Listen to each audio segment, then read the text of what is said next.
joining us, and I know this is a joint effort between us and yourself, including the Islamic Human Rights Commission case business. Just a brief question on what, we know what we're trying to achieve, and we know what we've been partnering with you for a long time. What exactly do you want to get out of today's demonstration? Well, there are several aims. One is to raise further awareness as to the plight of Dr Afia Siddiqui. Second is to demand that the Americans stop this charade now and return her to Pakistan. And thirdly, they tell us what they've done with her missing children. And this is very important because what people tend to overlook is that when Afia Siddiqui was kidnapped from the streets of Karachi, she had with her 3 children, a babe in arms and her 2 other children who at that time were below the age of 6, and they are both American citizens. Now it's one thing kidnapping, torturing, renditioning and Guantanamo, Bagram, Abu Ghraib, we've had all that from the Americans. But this is something quite different when they kidnap 2 American citizens, children that are totally, wholly innocent. And I realize, Yvonne, that she's also got a bullet wound, and she's not health-wise, she's not that fit either. She has had appalling medical treatment. She's not a well woman, she's frail, she's fragile mentally and physically, and she is a woman who is crying out for justice. And, sometimes I really feel as though we're just not doing enough for her. And what is the basic, I know that she's on trial for trying to shoot an American soldier in Afghanistan, but the question is that the sole whole reason at the moment that they're trying her for, or have they had some more sort of cases against her?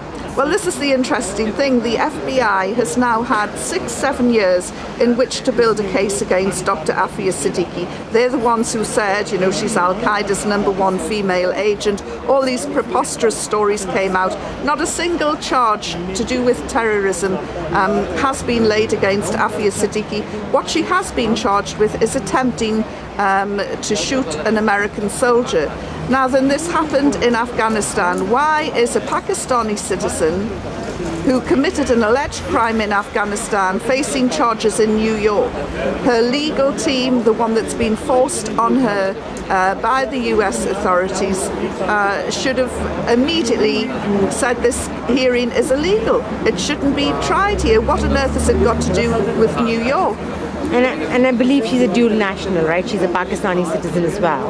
Yes. So she needs to be tried maybe in Pakistan? I think that Afia, if at all. If at all, I think that Afia Siddiqui would actually welcome a full day in court.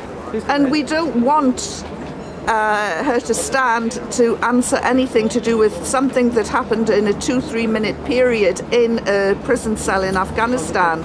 We want to know, where has she been for the last 6-7 years? But Judge Richard Berman says that he is only interested in this 2-3 minute period. I went down to that prison cell myself with a camera crew, and we spoke with the eyewitnesses on the spot, and they said Afia Siddiqui never touched that gun, she never tried to shoot any soldier, they shot her. This whole story is starting to collapse now.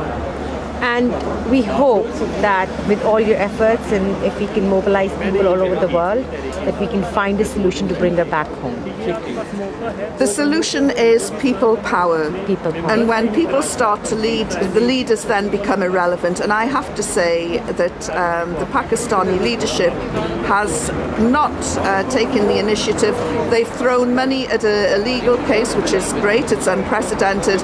But now we need words as well as actions, and we need the Pakistan leadership to demand the return to Pakistan of this mother of 3, and let's set about the business of finding her children as well. Thank you so much, Yvonne.